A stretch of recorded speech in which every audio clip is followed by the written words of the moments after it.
All right, everyone. So we're going to continue our talk on energy systems that the body uses during exercise. So today we talked about the anaerobic energy system. So let's go ahead and get into that real quick. It's going to be real short and simple.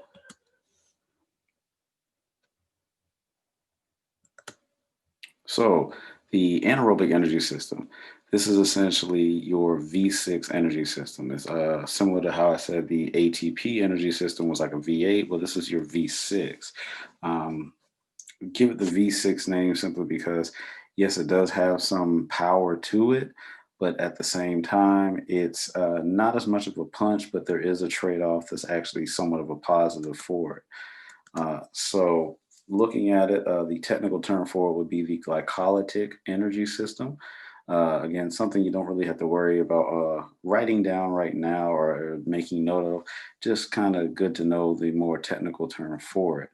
But this is a carb driven energy system.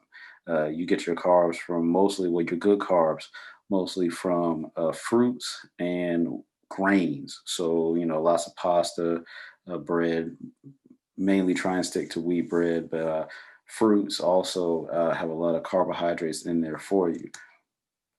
Now, as the saying goes, not as strong, but twice as long. This is where it comes from with the V6 part of it. So you're not getting as much bang for your buck. There's not as much burst that comes with this energy system, but it does last much longer than ATP. And we'll get into that in just a second. The other part of it is actually your most commonly used energy system. You'll realize that most of the activities that you get into are going to actually activate that anaerobic energy system.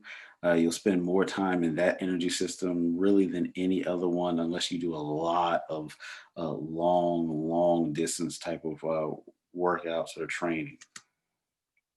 And then as far as the time goes for it, like I said, this one lasts way longer than ATP. So remember that ATP cuts off around about 20 seconds in terms of being in that energy system. Well, the anaerobic energy system kicks in at 30, but lasts all the way up to about 3 minutes.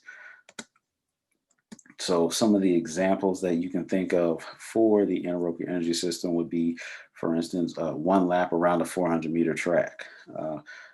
Typically your average Olympians, and I say average, but they're still, peak athletes, but your average Olympians in terms of the times that they run for the 400 will be somewhere between 44 and 47 seconds.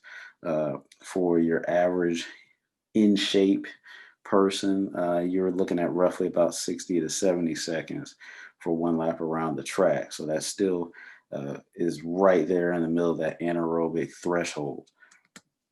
Another example would be one round in a boxing match. Those are 3 minute rounds. So you can think just 3 minutes of pretty much constant movement. And that's just one round. But that entire boxing round itself is just working that anaerobic threshold. And then one lap in a pool. And when I say one lap, I mean back and forth. Even depending on what size the pool is, you're looking at roughly anywhere from uh, 30 seconds all the way up to about 50 for elite swimmers. Your typical people, you're looking at somewhere around about a minute and a half probably to do one lap.